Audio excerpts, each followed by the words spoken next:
إن الحمد لله نحمده ونستعينه ونستهديه ونتوب إليه سبحانه. نعوذ بالله من شرور أنفسنا ومن سيئات أعمالنا. نصلي ونسلم على الرحمة المهداة النبي البشير محمد وعلى آله وأصحابه أجمعين. إخوة الإيمان في كل مكان، إن العمل للإسلام مسؤولية الجميع، ولا جرم أن الحاجة تشتد كلما كانت أسباب الضلال كثيرة والمغريات منتشرة والجهل متفاش، وتلكم الحقائق كلها قد اجتمعت في أفريقيا. ومن هنا فإن هذه الجهود التي تبذل من أجل تعريف الناس بحقيقة دينهم أمر واجب في كل العالم بلا شك، لكن في أفريقيا على وجه الأخص. فكيف إذا كان الضلال والباطل اللذين يساق إليهما الأمة الإفريقية هو رأس الضلالات وأبطل الباطل لا دليل عليه، وإنما هو قائم على الحقد والحسد بما تحقق لأهل الإسلام من النصر والانتشار، فالمسؤولية تكون أعظم، على أن ذلك لا ينبغي أن يحمل أهل العلم والدين وطلبة العلم والدعاة على أن يقدموا هزوز النفس فينتصرون لأنفسهم ناسين حقيقة مجتمعاتهم. ومن هنا فإن كلماتنا تنطلق من واقع ما تحتاج أفريقيا في صميمها وبالأسلوب الذي يناسب. وقد قيل إن لكل مقام مقالة، وهكذا من فقه الحال أن تخاطب الناس بما يتناسب مع أحوالهم وبما هو قريب من إدراكهم، فلا يحتاج الأمر إلى تكلف كبير. ومن هنا فمنهجنا واضح ميسر ومبسط. القرآن الكريم يتفق المسلمون كلهم عليه عدا من شذ وكفر بهذا الشذوذ فنسب إلى كتاب الله التحريف. السنة النبوية وأن لك أن تطبق الإسلام دون أن تأخذه من المصطفى عن المصطفى الذي بعث به. التاريخ ذلك التاريخ الذي لا يكذب، وإنما هو عبارة عن حقائق تحكى فلك أو عليك. بدا سلامو أما لو سنة تلاتانو مسامي ناني تانو كان لحليا بلا جلنا أمن نمان كيسي چاما يني كوكالا كرا محمد كان صلى الله عليه وسلم أنا كسابا نيمو أني ما منو تولا كيرا كوفو كتاسي كيما جودوما كاوري كي چسر إسلامي بلا جلن كنغولو ما كلن كنغوتي شي بارالو ala be fonni ke beye ikabundala dobe olu be kuma silama yɛrɛ kitiw kan, ala ko a ye seri kɛ tan, ala ko a ye sundu tan, ala ko a ye jagabɔ tan, dɔw be kuma o kan. Badenw dɔw be kuma jusukunna siri kan, i ka siran ala ɲɛ, i jusukun ka ɲigi kuma bɛɛ, dɔw be kuma ala kofɔ kan. Dɔw yɛrɛ be kuma silamaw ni silantanw ka sigi cogoya kan, an ka sigi be ja cogo di. Badenw dɔw yɛrɛ be kuma faamaw be se ka awa jamanaw bɛrɛbɛrɛ coga min na o kana to diɲɛ ɲini na ka silamaw halaki. Nin bɛɛ lajɛlen kɔnɔ jɔyɔrɔ dɔw be n'olu tiɲɛna ko bɛɛ bi tiɲɛ. O kosɔn diinɛ in cɛba dɔw de y'a las'an ma. I mana kuma jusukunna siri kan o, cɛba dɔw de y'o lase i ma. I mana kuma silamaya yɛrɛ baaraw kan, seri, jaga, heji, cɛba dɔw de y'a lase i ma. I mana kuma silamaya politiki koɲa kan, cɛba dɔw de y'a lase i ma. I yɛrɛ mana kuma ala kofɔ kan n'o bɛɛ la sankɔrɔta ne kuranna ye, cɛba dɔw de y'a lase i ma. A bɛ fɔ o cɛbaw de ma ko sahabaw. Fɛn o fɛn bɛ maga olugu la o bɛ diinɛ yɛrɛ de kari, o bɛ diinɛ yɛrɛ de tunu, o bɛ diinɛ yɛrɛ de kɛ lɔnbaga fili ye. O kosɔn cɛsiri ka kan ka sabati o yɔrɔ la. A ka dɔn jɔn lugu le tun ye sahabaw ye. Tiɲɛ don anw kelen kelen bɛɛ lajɛlen tɔgɔ sahaba tɔgɔw don. Dɔ tɔgɔ ye Abubakar, dɔ tɔgɔ ye Umaru, dɔ tɔgɔ ye Ali, dɔ tɔgɔ ye Usman, musodenw tɔgɔ ye Aisha, dɔw tɔgɔ ye Hafsa, dɔw tɔgɔ ye Khadija. O y'anw yɛrɛ tɔgɔ ye a n'an musow tɔgɔ ye a n'an denw tɔgɔ ye. Nin bɛɛ ye sahaba tɔgɔ ye. Nka fɛn kelen min y'an jɛ an ka sigi la ni an senkɔrɔ cɛbagaw bɛ fɛ k'o tiɲɛ an bolo, o de ye k'a fɔ an tɛ sahaba nugu dɔn. Abubakar ye jɔn ye an t'a dɔn. Umar ye jɔn ye an t'a dɔn. Usman ye jɔn ye an t'a dɔn. E sigini n'a nana f'i ɲɛna ko Abubakar min n'i y'i den tɔgɔ la ko jugu wɛrɛ tun tɛ silamɛya la o kɔ. Nin bɛ mɔgɔ kun funu koyi. A yɛrɛ b'i bali ka sunɔgɔ. O kuma o bɛ taa ni yɛrɛ tɛtɛ le ye. A ti pressé. N kosɔn masa kuma don. O la an tagala daminɛ fo sanfɛ. Sanfɛ yɔrɔ min ni fila tɛ yen. I mana kɛ silamɛya kan fɔbaga fɛn o fɛn ye, i kɔni bɛ baara kɛ ni kuranɛ ye. I kɔni m'a fɔ ko siga b'a la ka kuranɛ na. N'i y'o fɔ dɔrɔn fiɲɛ bilali ka diinɛ na. An tagala daminɛ ye. Ala fana ti maa ɲɛ filɛ. Ala ye kira yɛrɛ jalaki jigin kuranɛ kɔnɔ sallallahu alayhi wa sallam. A ti ɲɛ maa ɲɛ filɛ koyi. Kiyamadenw bɛɛ lajɛlen bɛ na o Ala min ma k'a sɔrɔ a bɛ hakɛ to i ma sigi nɛgɛ kɔrɔ fɔlɔ awa hali gari t'i cɛ ma. Ala b'a ka Alaya jira a ka jɔnw na. I mako mana kɛ sini na Ala min bɛ tile bɔ i bɛ sɔrɔ ka i ka sini sɔrɔ. O Ala ti maa ɲɛ filɛ. An ko an ka segin. Anw ni minnu ko sahabaw man ɲi an ka segin an ka taa kuranɛ filɛ. Kuranɛ b'a la ka mun de fɔ sahabaw kan. O wala o ti ban nka anw b'a la k'a tɔmɔ tɔmɔ k'a kisɛ n'a lulu a n'a nafamaw a n'a sokɔnɔkanw a n'a jawharu n'a murjanu k'olu de bɔ k'o di aw ma. N'o tɛ n'an ko an b'a bɛɛ lajɛlen fɔ a bɛ kɛ baara ye koyi. A bɛ kɛ i n'a fɔ an tɛna wala wɛrɛ ta o kɔ. K'a sɔrɔ an laɲini ye sahabaw k'a dɔn kuranɛ kɔnɔ, o ka dɔn sunna la, o ka dɔn taarikhu la. Awa o kɔfɛ sa minnu b'a la ka sahabaw nɛni, minnu y'o ka diinɛ sigi k'anw ye min fɔ k'o ti tiɲɛ ye, an bɛ to olu yɛrɛ filɛ olu ye jɔn de ye. O kosɔn n'i m'i jugu dɔn badenw a bɛ jigin i kan koyi. E yɛrɛ ɲɛna k'i nin don jaa i jugu bɛɛ la jugu don. Jugu min bɛ fɛrɛ mɔgɔ ma o de ye jugu i ma min dɔn. Min b'i ka kan fɔ a bɛ si n'i ka so kɔnɔ k'a sɔrɔ i jugu don. O yɔrɔ la kuranɛ ye mun de fɔ sahabaw ma hali bi. Badenw kuranɛ ka makutu belebelew sahabaw kan a ti dan ka ban. Nka an bɛ belebele dɔw tɔmɔ tɔmɔ a la. Fɛn min ka bɔ Ala yɔrɔ ni alijinɛ ye o ye mun de ye? O de ye Ala ka jɛn i ma. O kosɔn Ala ko waridwanun minallahi akbar. A ko Ala ka jɛn i ma o ka bon. O ka bon ni mun ye? O ka bon ni fɛn bɛɛ ye. A ma dan fɛn foyi la. O ka bon ni fɛn bɛɛ ye Ala bɛ se ka fɛn min k'i ye. Alijinɛ yɛrɛ ye Ala ka jɛn tɔnɔ dɔ de ye. Kanda ye Ala ka jɛn sira daminɛlen ye. Ala kofɔli ye Ala ka jɛn sɔrɔnan dɔ le ye. Ala bato ye sira de ye k'i lase Ala ka jɛn ma. O kosɔn Ala ka jɛn de ka bon ni fɛn bɛɛ ye. O kosɔn alijinɛ kɔnɔdenw donni alijinɛ kɔnɔ badenw Ala bɛ n'o ɲininka yala aw ti fɛn wɛrɛ kɔ wa? O b'a fɔ Ala bɛ mun wɛrɛ kɔ tuguni? I yafala ma, i y'an ka jurumuw yafa. I y'an don alijinɛ kɔnɔ, i y'an ɲɛdaw saniya, i y'an ka laɲiniko bɛɛ k'an ye. Ala b'a fɔ o tuma na fɛ n b'aw nisɔndiya k'aw fɔ aw bɛ dun bɛ alijinɛ kɔnɔ badaw saya tɛ. Ani fana ni nisɔndiyala aw kɔrɔ n jɛnna aw kɔrɔ n tɛ dimi aw kɔrɔ tuguni. Badenw o ka bon ni alijinɛ ye. O kosɔn kira b'a fɔ hadisa kɔnɔ a ko fɛn ma d'o ma fɛn min n'o bɛ nisɔndiya n'o ye ka tɛmɛ o kan. O ye Ala ka jɛn ye a bɛna min di alijinɛ kɔnɔdenw ma.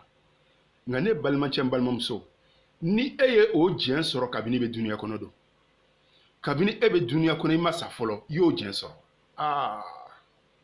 N'i y'o sɔrɔ n'i kɔni dani bɛ alijinɛ ko la i dani bɛ sakakunu na i dani bɛ kiyama ko la mala la n'i bɛ fɛn sɔrɔ min n'o ka di ye ka tɛmɛ o kan. Ala y'o jɛn di sahabaw ma. A y'o fɔ o ɲɛna kabini u ma sa. Ala ko cogo di alikuranɛ kɔnɔ? Ala ko wasaabikuuna al-awwaluuna mina al-muhaajiriina wal-ansaar والذين اتبعوهم بإحسان رضي الله عنهم ورضوا عنه وأعد لهم جنات تجري تحتها الأنهار خالدين فيها أبدا ذلك الفوز العظيم. بدون هل بيانبالك سورة براءة دفواننا Kurana yɛrɛ sigicogo yɛrɛ bi kuma in yɛrɛ ko sokɔnɔ ko ni jiraw. Suratu Baraa de bɛ kuma na munafigiw kan. Nka Ala b'a ka sahabaw bɔ dɛ. N'a fɔra ko munafigiw bɛ Madina sahabaw tɛ. min b'a to sabaw tɛ an b'o fɔ an ɲɛna o yɔrɔw bɛ na nka laɲini ye jumɛn ye nin yɔrɔ la ala ko maa fɔlɔ min n'u kɔnna ka dan kɛ ka don silamɛya la kabini muhajirinaw la n'o ye makakanw ye ani madinakan min n'u kɔnna ka dan kɛ ka don silamɛya la ani maa min n'u tugula olu kɔ ni kalabato ko ɲuman ye fo ka taa se kiyama jɔ don ma ala jɛnna olu ma olu fana ni jɛnna ala ma ala ye labɛn de kɛ olu ye labɛn min n'o ye alijinɛ sobabaw ye kɔɲɔw b'a la ka bori min dugu ma badon ala ye daraja saba de fɔ nin yɔrɔ la a daraja fɔlɔ darajatu sabikin mɔgɔ minnu kɔnna ka dan kɛ ka don silamɛya la a daraja filanan mɔgɔ minnu ye dankɛlaw olu y'olu bisimila n'o ye madinakanw ye a daraja sabanan minnu nana don silamɛya la o kɔfɛ ka taa se maka dayɛrɛ ma ka na maka dayɛrɛ kɔfɛ minnu bɛna don kɔfɛ o la nka laɲini ye sabaw de ye koyi fo ka taa se maka dayɛrɛ ma minnu bɛna na waati la mun kosɔn ala ye nin jamakuru saba fɔ munna jamakuru saba in bɛɛ lajɛlen bɛ fara ɲɔgɔn kan mankutu la nka u ka baara tɛ kelen ye badenw jamakuru saba in n'u bɛɛ lajɛlen faralen don mankutu jumɛn na o ye k'a fɔ ko sabaw don minnu kɛra sabikuna walinaw ye n'olu kɛra maa fɔlɔ ye minnu kɔnna ka don silamɛya la kabini maka sabaw don minnu y'olu bisimila madina olu fana ye sabaw de ye minnu nana don kɔfɛ o fana ye sabaw ye o bɛɛ farala ɲɔgɔn kan mankutu la nka baara tɛ kelen ye silamɛya daminɛ waati minnu kɛra fɔlɔw ye ka don silamɛya la ka a to ala ye k'a to kira ye ka sɔn a kɔngɔ kan ka sɔn a bugɔli kan ka sɔn a jonya kan ka sɔn a dugubila kan badenw olu sara ni maasi sara tɛ kelen minnu fana y'olu dɛsɛbagatɔw natɔ ye se t'o ye dabali t'o ye a fɔyɔrɔ t'o ye jigiya t'o ye ala kɔfɛ k'o boro sigi o kɔrɔ olu min b'o boro sigi o kɔrɔ se t'olu fana ye nka fitinin min b'o bolo k'o tila u ni ɲɔgɔn cɛ wa yusiruna ala anfusihim walaw kana bihim khasasa ala ko ima madinakanw ye wa o bɛ yafafɛn kɔ k'a di dɛsɛbagatɔ ma k'a di kɔlibagatɔ ma k'a di mɔgɔ hetajini ma k'a di o balima ma min bɔla maka k'a sɔrɔ fantanya gɛlɛn b'olu yɛrɛ la fantanya gɛlɛman b'o la nka o b'a lɔgɔ to o yɛrɛ la k'a kɔli to o yɛrɛ la k'a sɔrɔ olu yɛrɛ mako b'a la o b'a ta k'a di o balima ma olu ni maa ti kanya maa minnu nana kɔfɛ nka komi o bɛɛ farala ɲɔgɔn kan sahabaya la a ye nin ye baaraw yɛrɛ ti kelen koyi nka o bɛɛ farala ɲɔgɔn kan sahabaya la n'o tɛ makakanw ye min kɛ madinakanw m'o kɛ madinakanw fana ye min kɛ minnu nana kɔfɛ olu m'o kɛ nka komi o bɛɛ farala ɲɔgɔn kan sahabaya la ala ko cogo di ala jɛnna o mɔgɔw ma olu fana ni bɛna jɛn fɛn ma ala bɛna fɛn min d'o ma sara la nin ye kuranna kologɛ ye a ma se munumununi ma a ma se filozofi ma a ma se hakili yagabɔ ma k'a kologɛ ta ala yɛrɛ bolo k'a d'i ma nka n badenw an bɛ fɛ ka nafa jumɛn de sɔrɔ ni aya n'a ɲɔgɔnnaw la e min bɛ ne lamɛn ne min b'a fɔ la sahaba in n'u hakɛw de b'o bolo anw kan f'o ka dɔn hakɛ b'i bolo ala bolo i kan cogoya min na hakɛ bɛ kira bolo i kan cogoya min na hakɛ b'i bangebaaw bolo cogoya min na i kan hakɛ bɛ i karamɔgɔ bolo i kan cogoya min na hakɛ b'i furumuso bolo i kan cogoya min na hakɛ b'i sigiɲɔgɔn bolo i kan cogoya min na hakɛ bɛ kira ka somɔgɔw bolo i kan cogoya min na hakɛ de fana bɛ sahabaw fana bolo i kan cogoya la o kosɔn ala b'o pilasi fɔ ni hakɛtigi pilasi ma dɔn mɔgɔw ti hakɛ di ala b'o pilasi fɔ k'u ka daraja fɔ o y'a fɔlɔ ye a filanan k'i k'o ladegi e yɛrɛ min bɛ mɛnni kɛla e ka sahabaw ladegi ninnu ye wali min kɛ fɔ ala jɛn'o ma e fana ni k'o wali ɲini k'a dɔn k'o ɲɔgɔn wali k'o ɲɔgɔn baara k'o ɲɔgɔn kɛ n'o kɛla ala fana ni ka jɛn ma ala ko ale ye alijinɛ de labɛn ye n'i bɛ arabukan siyaku dɔn kuranna nana arabukan siyaku min na ala b'a fɔ yɔrɔ min na ko wa a'adda lahum jannatin tajri tahtaha al-anhar badenw hada fi uslubu tashwik k'o nege don fɛn na fɛn min labɛn n'o ye ala m'a fɔ walahum dɛ a m'a fɔ ko alijinɛ so b'o ye a ko n y'a labɛn de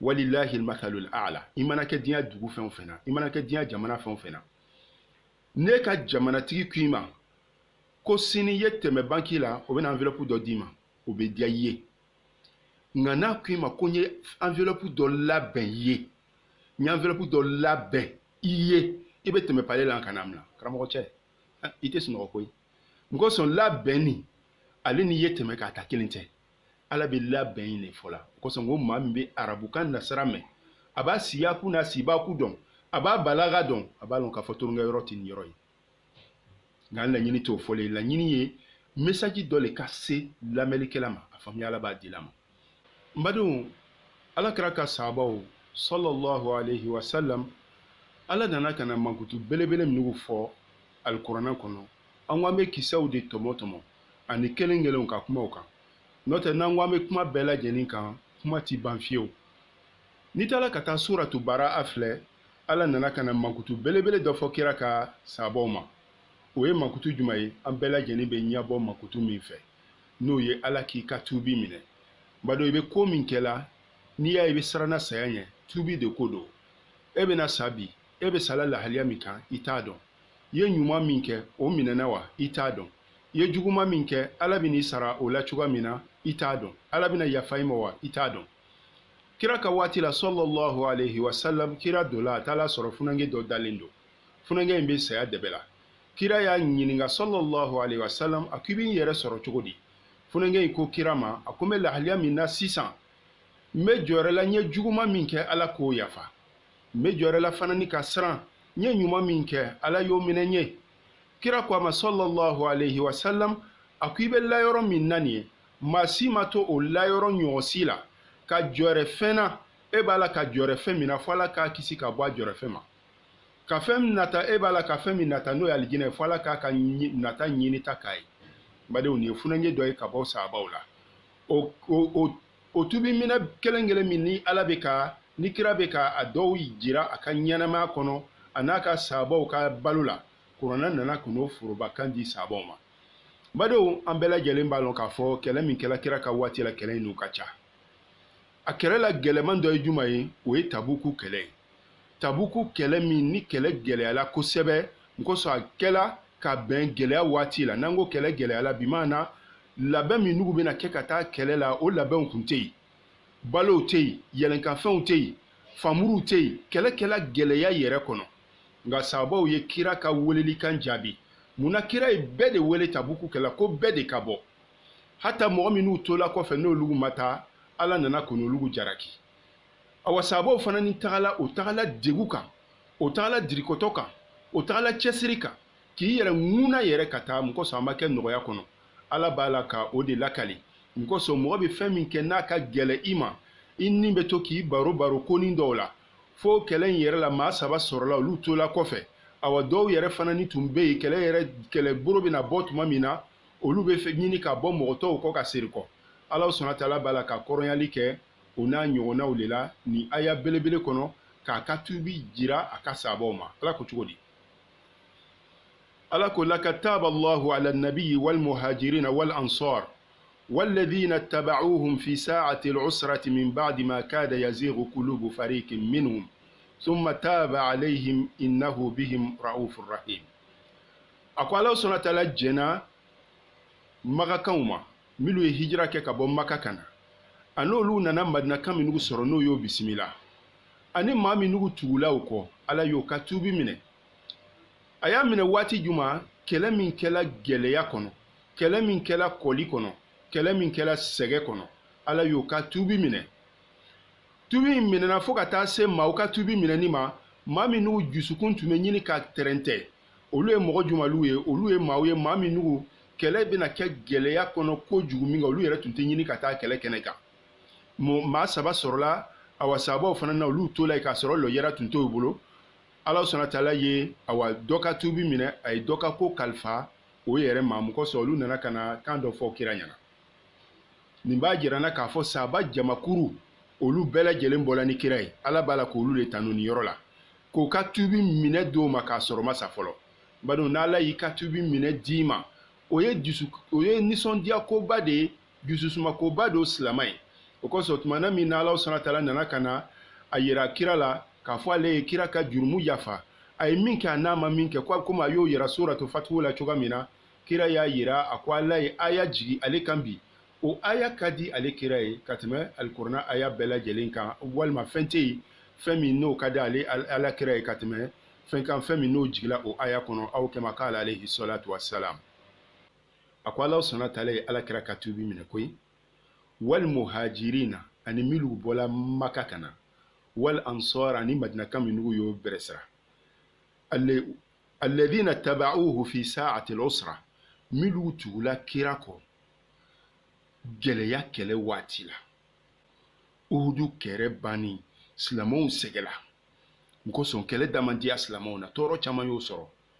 O kɔnɔna na kira nana ɲini sahabaw fɛ k'o ka bɔ, o kosɔn y'a mɛn ko Abu Sufyana min bɛ kɛlɛ jama ɲɛfɛ k'o taala se sira la k'o nimisala. Ko mɛ an tun bɛ se ka Muhamadu yɛrɛ n'a kɔ bɛɛ ban o, mun na an serikɔ la? An tɛ serikɔ ka t'o tɔni laban wa? O kɛla min kɛ o serikɔ la, o kibaruya sera silamɛw ma. Silamɛw dɔw joginen don, dɔw sen sɔgɔla, dɔw kɔw sɔgɔla, dɔw kɔnɔw sɔgɔla. Kira ko ma ko a sigi t'a la dɛ, a ye bɔ an bɛ t'o kunbɛn. A fɔlɔ o kɛlɛ ma ko Hamra Asad. O kɛlɛ ma kɛ kɛlɛ ye, mun kosɔn u ma ɲɔgɔn sɔrɔ tuguni. Nka u ye tugu kira kɔ min kɛ, limaniya de b'o kɛ. Aw tagala kɛlɛ dɔ la u da ma diya la, aw nani bɛɛ joginen don, tɔ ma to mɔgɔ si la. K'a fɔ o yɔrɔnin na ko aw ka bɔ ka tugu o tigilamɔgɔ kɔ, aw bɔla ka tugu a kɔ. O kosɔn Ala sɔnna Taala ka tubi minɛ. Badenw, Ala ye tubi jumɛn de minɛ?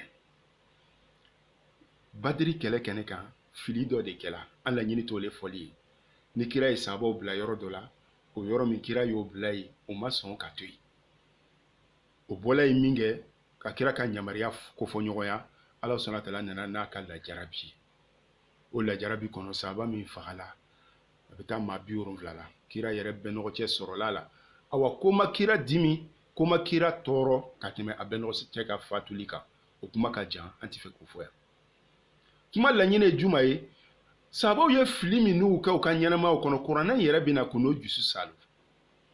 K'a yira u la k'a fɔ aw ye fili min kɛ, kira y'aw bila yɔrɔ min na n'aw ma jɔ ye, ne yafala ma o la. Mun kosɔn mɛlɛkɛw tɛ sahabaw ye. Nabimaw tɛ ko hum ma'sumun, k'o ti fili la, adamadenw no. Nka u ye fili min n'u kɛ don. Fili in kɔfɛ Ala yafala. Nka fili in yɛrɛ kɔfɛ u ye baara min kɛ, o baara b'a jira k'a fɔ limaniyabaliya de m'a to fili la dɛ. N'o tɛ maa min tigi jogilen don, maa min tigi bɛ saya ni balo cɛ, dɔw bolo kelen tigɛlen don, fanigorow b'o la, muru ye dɔw sɔrɔ kɔnɔ na, kɔnɔbaraw sirinin don, muru ye fɛn kelen min sɔgɔ o ma lɔn. Dɔw sen tigɛla, olu kɛlen don ka yiri minɛ, u bɛ tagala sen kelen kan, k'a fɔ u ka yɛlɛ so kan yɔrɔnin bɛɛ ka bɔ ka taa jugu kunbɛn tuguni. Badenw, o ma nɔgɔ. Nka jɔn de bɛ se k'o kɛ? Ala kɛra n'a ka sahabaw. O sahaba belebele in nugu, k'olu ka daraja dɔn, k'olu ka plasi dɔn, k'olu ka bonya dɔn, o de ye silamɛya ye. Tuma o tuma n'olu ka daraja n'o ka fanga, a n'o ka jɔyɔrɔ n'o ka plasi n'o ma dɔn, an bɛ fele. O kosɔn olu de ye kira ka ɲɛnamaya ta ka na d'an ma. O kosɔn Ala bɛna ka na, Ala sɔnna Taala bɛna ka na o nisɔndiya ni aya belebele in laban na. Ala ko min ba'di ma kada yazighu qulubu fariqin minhum thumma taba Allahu alayhim innahu bihim ra'ufur rahim. Mbadon, nin kuranna aya in an laɲini tɛ ka a tafsir kɛ, kuma caman b'a la. Qulubu fariqin minhum o ye kabila fila ye, comme tafsirtigiw y'o yira cogoya min na, nka an laɲini tɛ ka jɔ n'o ye. An laɲini ye juma ye? K'a jira k'a fɔ hali minnu yɛrɛ tun bɛ ɲini ka siga Ala yafal'u bɛɛ ma. Minnu tun bɛ ɲini ka sira tilennin bila, Ala yafal'u bɛɛ ma. N'Ala ko a yafala mɔgɔ min ma, n badenw, est-ce que adamaden bɛ se ka na o tigilamɔgɔ minɛ o kɔfɛ wa? La. Nka yafa in yɛrɛ ti fɔla sahaba bɛɛ ma dɛ, a ti fɔla ko sahaba bɛɛ de ye nin kɛ. La. Nin ye dɔw de ka baara ye, dɔw de filila ka nin kɛ. Nka Ala ka fɔnseriya kɔnɔ, Ala ka kodɔn kɔnɔ, n'a bɛna kuma a bɛ kuma kɛ foroba ye. O kosɔn a kɛla ka aw fɛn o fɛn to yen, n'Ala ko a bɛ tiɲɛnikɛla minɛ, a bɛ se k'a bɛɛ minɛ a ma kɛ. O kosɔn a b'a fɔ foroba la. Bari n'an bɔla yen, hali bi sahabaw ka kibaruya dumanw alikuranɛ kɔnɔ, a dɔ de ka bon ni dɔ ye. Ni dɔ fɔli ɲɛna u bɛ ɲina tɛmɛnin kɔ. Ala sɔnna Taala ye sahabaw jira k'a fɔ hum mubasharuna bil jannati min rabbihim. Ala y'o nisɔndiya ni alijinɛ ye. Ala ma ni nisɔndiya, badenw, o nisɔndiya belebele min ni Ala b'a d'i ma, o sankɔrɔta n'o bonya min ni Ala b'a d'i ma, Ala t'o sankɔrɔta n'o bonya, Ala t'o wuli dɛ. N'i n'a man kɛ Ala t'i nisɔndiya n'a ye fewu. Ala subahanahu wa taala ko alladhina amanu wa hajaru wa jahadu fi sabilillahi bi amwalihim wa anfusihim a'zamu darajatan inda Allah wa ulaika humul faizun yubashshiruhum rabbuhum bi rahmatin min wa ridwanin wa jannatin lahum fiha na'imun mukim. Badon nin bɛɛ lajɛlen suratu tawba ye. Suratu tawba aya 21 aya 20 ka taa aya 21. Ala ko maa min n'o limaniyara ka tila ka hijira kɛ, ka tila ka jihadu kɛ Ala ka diinɛ sira la, n'o ka nafolo ye a n'o ninkun ye, olu de sara ka bon. Olu de fana ni mɔgɔ ye minnu ye nin sɔrɔ, ulaika humul faizun. A ko Ala b'olu nisɔndiya le. N'i ye arabukan nasara minɛ, Ala ko yubashiruhum, k'a jira k'a fɔ waati bɛɛ Ala b'o la nisɔndiya. Fo ka taa se saya ma, fo ka taa se doli ma alijinɛ kɔnɔ, hali alijinɛ kɔnɔ Ala b'o nisɔndiya la. Ala b'olu nisɔndiya tuma bɛɛ lajɛlen na ni mun ye? Ni hinɛ de ye. Badon Ala ka hinɛ ti ban. Nka Ala sankɔrɔtani ye alijinɛ ye. Ala sankɔrɔtani ye Ala ka jɛn ye. Ala sankɔrɔtani ye Ala ka tubi minɛli ye. Ala sankɔrɔtani ye Ala k'i ka alijinɛ do f'i ɲɛna k'a sɔrɔ i ma sa. Ala ko Ala jɛnna olugu ma, alijinɛ so de b'o olugu ye, ani nɛɛma min n'a ti kɔtigɛ. Ala nana ka na ni aya belebele fɔ suratu tawba kɔnɔ badenw. Ka sababu la nisɔndiya, o y'o ka mankutu dɔ ye. K'a fɔ mɔgɔ min wa Ala ko nisɔndiya ni alijinɛ a n'a ka jɛn ye kuranɛ kɔnɔ, jɔn lugolo? Sababu do. Badenw, sababu ka kibaruya ti ban. Hali bi n'anw segila ka na kuranɛ kɔnɔ, forobakan dɔw bɛ yen silamɛ bɛɛ lajɛlen b'a wele a yɛrɛ la bi. Nka silamɛw sababu de y'a sokɔnɔ kan tigi ye dɛ. Ala ko alikuranɛ kɔnɔ kuntum khayra ummatin ukhrijat linnas ta'muruna bil ma'ruf wa tanhauna 'anil munkar wa tu'minuna billah. Ala ye nin aya belebele fɔ Ali Imran kɔnɔ aya 100 ani aya 10. Badenw, silamɛ bɛɛ lajɛlen b'a yɛrɛ sankɔrɔta ni nin aya ba ye bi. Nka a sokɔnɔ kan tigiw ye jɔn ta de ye? Jɔn lugu le y'a tigi fɔlɔw ye. Ala ye jɔn dugu de filɛ k'a fɔ. A jigila jɔn lugu ka koɲa de kan. O de ye sababu ye. N'anw bɛɛ lajɛlen bɛ bonya sɔrɔ ni nin ye, k'a fɔ anw fisayala ni manton tɔw ye, mɔgɔ sɔrɔ Ala ye nin fɔ. Sababu don, a jigila olu min ka lahaliya la don. A jigila k'olu min mankutu don. A jigila k'olu min sankɔrɔta don. Olu min ka kɛwale diyala Ala ye fɔ a y'a fɔ don. Kosɔn badenw, sababu ka bonya, a n'o ka jɔyɔrɔ, a n'o ka pilasi, a tɛ se ka lakali ka ban, awa a tɛ se ka fɔ ka ban. Badenw, Ala nana ka na mankutu caman di sababu ma kuranɛ kɔnɔ. A mankutu dɔ ye juma ye? Ala ye sababu mankutu kɛ k'a fɔ ko hum ahlu taqwa. Ala ɲɛ siranya dungow de ye sababu ye. Ala ɲɛ siranya, maa minnu bɛ siran Ala ɲɛ, olu ye sababu ye. Ala subhanahu wa ta'ala ko cogo di alikuranɛ kɔnɔ? إذ جعل الذين كفروا في قلوبهم الحمية حمية الجاهلية فأنزل الله سكينته على رسوله وعلى المؤمنين وألزمهم كلمة التقوى وكانوا أحق بها وأهلها وكان الله بكل شيء عليما. Badon ni aya belebele kɔnɔ Ala nana ka na mankutu juma sabati sababu ye, a y'a yira k'a fɔ ale ye Ala ɲɛ siranya kumakan. K'a sɔrɔ kafiri olu b'a la ka kɛlɛ kɛ fasodenya kan, ka kɛlɛ kɛ bulondaw kosɔn, ka kɛlɛ kɛ kabila kosɔn, ka kɛlɛ kɛ ngɔndɔrɔ kosɔn, ka kɛlɛ kɛ jow kosɔn, k'a sɔrɔ kafiriw jijani b'o la. Ala y'a ka kumakan sanuma n'o ye la ilaha illallahu ye. O kumakan kɔrɔtali ɲinini a y'o sabati sababu dusukun na. Nka o dɔrɔn tɛ dɛ, a ko sababu le n'a ka kan.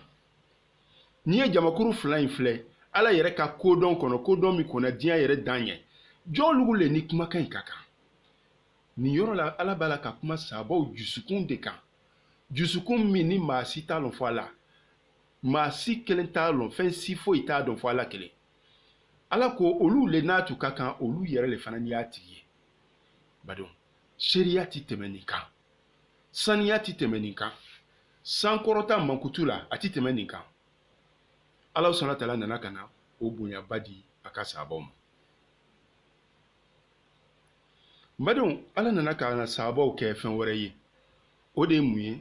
sahabaw mɔgɔ mɔgɔ ni kafiriya b'a dusukun na mɔgɔ mɔgɔ ni munafigiya b'a dusukun na sahabaw kanu o tɛ se ka fara e dusukun kan fiyewu sahabaw kanu ni munafigiya tɛ ɲɔgɔn sɔrɔ mɔgɔ kelen dusukun na sahabaw kanu ni kafiriya tɛ ɲɔgɔn sɔrɔ mɔgɔ kelen dusukun na o kosɔn imam maliki ko nin ko in yɛrɛ ma taga yɔrɔ jan imam maliki n'an nana an fɛ farafinna an bɛɛ lajɛlen bɛ maliki ka tagabolo de kan maliki ko a ko sahaba nɛnina nugu maa minnu ka baara ye sahabaw janzili ye sahabaw dɔgɔyali ye sahabaw nɛnini ye a ko mɔgɔw limaniya tɛ don o dusukun na a ko mun kosɔn ala ye sahabaw kɛ ka kafiriw de dusu kasi n'a ye komi ala nan'o fɔ kuranɛ kɔnɔ cogoya min na ala ko wa mathaluhum fil injili ka zar'in akhraja shat'ahu fa'azarahu fastaghlaza fastawa ala suqi yu'jibu az-zurra liyaghiza bihim al-kuffar وعد الله الذين آمنوا وعملوا الصالحات منهم مغفرة وأجرا عظيما بدون سابو مثال فلان أكو سابو مثال نتالا كتا إنجيلا فلان أبي نافو ni yiri nana kana feereni bɔ o feereni nana kana sabati kana ɲɔkisɛ bɔ ɲɔkisɛ in nana to ka jidi fo ka taa kɛ tinzan ye kana a sabati ɲɔkalani sanfɛ o waati la a ka di forotigi ni forotigi dola kunna ale yɛrɛ bɛ nisɔndiya a ka malo ɲacogoya a ka ɲɔ ɲacogoya a ka kaba ɲacogoya a bɛ nisɔndiya n'a ye cogoya min na sahabaw liminabaw bɛ nisɔndiya n'o ye o cogoya la mɔgɔ sɔrɔ silamɛya nana fitinin i n'a fɔ n'i ye ɲɔkisɛ turu a nana kana feerenin bɔ o feerenin nana kɛ cɛ kelen cɛ fila muso kelen muso fila denmisɛnnin kelen denmisɛnnin fila fo ka taa kɛ jama ye o jama nana kɛ dugu ye o dugu nana kɛ awa sigiyɔrɔba ye o sigiyɔrɔba ala subahana wataala nana ka na o jidi ka diɲɛ yɔrɔ bɛɛ lajɛlen mara n'i bɔla olu kama ka silamɛya filɛ fo i bɛ nisɔndiya o ye limaniyabaga bɛɛ ye nka ala ye sahabaw kɛ ka munafigiw dusu kasi n'a ye ka munafigiw dusu tɔɔrɔ n'a ye ka sahaba nɛninaw dusu tɔɔrɔ n'a ye an ka wala ni taama ma ban boro fifa ti ban an bɛna bi ta in jɔ nin yɔrɔ la an b'a ɲini ala fɛ a faamuya ala b'a dila an ma sahabaw kanu ala m'a don an dusukun na هذا والسلام عليكم ورحمة الله وبركاته